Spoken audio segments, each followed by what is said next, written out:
वो है समाज में एकजुटता न होना, इस समाज का कुरीतियों के साथ जुड़ा होना, इस समाज में शिक्षा का अभाव। अब मैं इन्हीं मुद्दों पर बात करता हूँ। जैसा कि महाराज साहब ने मेरा परिचय दिया था कि मैं कुशमरा का रहने वाला हूँ, आजाद समाज पार्टी भीम आर्मी का प्रदेश सचिव हूँ। उससे बड़ा मेरा परिचय ये है कि मैं इससे पहले भारतीय सेना में आर्मी में 16 साल तक नौकरी किया। 16 साल के बाद स्वैच्छिक सेवानिवृत्ति ले ली। हाँ, ये अवश्य है कि मैं नास्तिक हूँ।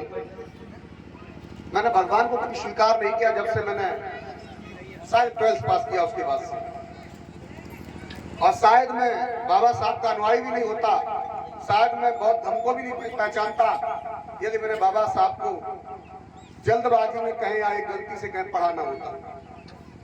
एक बार ट्रेन में आते समय बेंगलोर से मैंने एक किताब ली बुकलेट से, तो बुक स्टोर से जो किताब मेरे हाथ में आई जल्दबाजी में, वो थी डॉक्टर बी आर अम्बेडकर। और उस किताब को मैंने बेंगलोर से आगरा तक आते आते 3 दिनों में खत्म किया। और उस 3 दिनों के अंदर उस किताब को पढ़ते हुए मुझे याद नहीं मैं कितने बार रोया हूँ, क्योंकि मुझे परिचय हुआ अपने इतिहास का।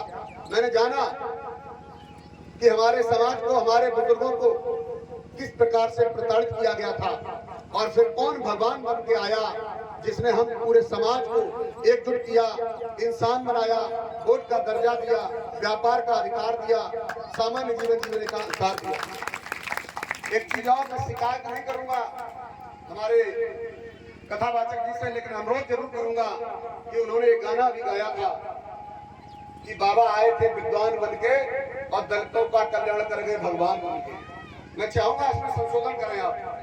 बाबा साहब ने किसी भी केवल दलित का नहीं कल्याण किया। यदि बाबा साहब न होते तो आज ये बहुजन समाज 85% आज भी गुलामी कर रहा होता। तो बाबा साहब ने किसी समाज के लिए, दलित समाज के लिए नहीं काम किया। बाबा साहब ने यदि वोट का अधिकार दिलाया तो सर्व समाज को दिलाया। बाबा साहब ने यदि महिलाओं को आरक्षण दिया तो सर्व समाज की महिलाओं को आरक्षण दिया। बाबा साहब ने यदि हमें व्यापार का अधिकार दिया, पढ़ने का अधिकार दिया, आरक्षण दिया, वो सारे इस बहुजन समाज को दिया, इस 85% को दिया। तो मैं आपसे निवेदन करूंगा आज वहां से दलित शब्द निकाल के बहुजन शब्द को जोड़ दिया जाए। दूसरी बात, विषय ये होता है कि हम लोग, चूंकि राजनीतिक मंच नहीं है और हम लोग इससे दूर भी रहते हैं, हम लोग चाहते हैं कि जहाँ बौद्ध कथा हो रही हो, बौद्ध कथा अपने आप में राजनीति है। क्योंकि बौद्ध कथा सुनने के बाद यदि आप पाखंड को नहीं छोड़ पाते हैं तो मैं समझता हूँ दूसरा कोई रास्ता नहीं बचता है जो आपको पाखंड से बचा सकता है। एक यही रास्ता बचता है जो आपको पाखंड से बचा सकता है, आपकी तरक्की का जरिया बन सकता है। तो जहाँ पे कथाएं चलती हैं, भागवत कथाएं चलती हैं, वहां पे खुलेआम शास्त्री लोग क्या क्या नहीं कहते हैं। आपने सुना होगा, एक तो जन्मांध है, वो कहते हैं मरे मुलायम काशी राम, जोर से बोलो जय श्री राम। एक बोलते हैं कि हम इनको मुख्यमंत्री बनाएंगे और इनको प्रधानमंत्री बनाएंगे।